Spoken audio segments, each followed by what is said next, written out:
Hey class, it is a pleasure to be talking to you guys today. I will be going over a delicate topic because it relates to a person's age. You may ask, why would I even care about how old my coworker is? But it will eventually affect us in the future as we start to progress in our nursing career. I will be discussing a topic that is known as the aging nursing workforce. Before I do begin discussing the topic, I would like to say I have the utmost respect for all of my older nurses as I love each and every one of you. Um, you may ask also, why do I care if, my coworkers are getting older? Well, eventually those older nurses will retire and they will become our patients.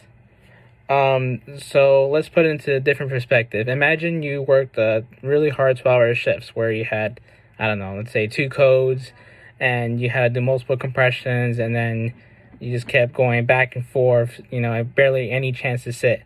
You go home and you just say, forget it all, go to the shower and go straight to bed.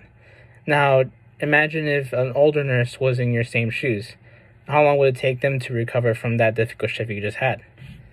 An article from 2016 states that by the year of 2050, the U.S. Census Bureau will predict 19.6 million American workers will be 65 years or older. Currently, the average age of a nurse is said to be 50 years old. To put it in a bit different perspective, is basically saying that we will see about 10,000 baby boomers turn 65 years or older for the next 15 years.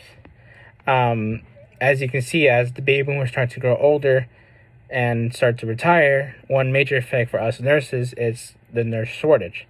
The older nurses will retire, and then we'll start getting a more influx of patients at the hospital, and it would, increase the general census for the hospital.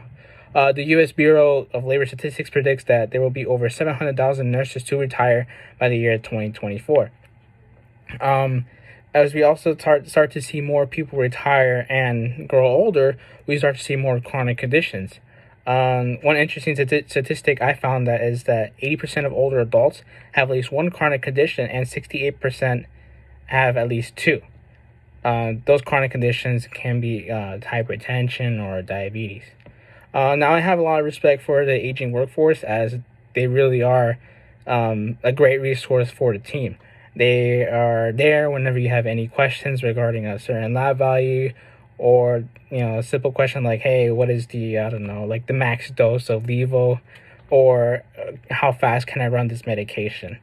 They are the ones that really experience life more than most of us, and they are filled with knowledge and enriched, and they're really happy to help. That whole saying about how older nurses like eat their young or whatever, in my personal experience, I barely felt that, but I feel like if we work as a team together, everything could be done.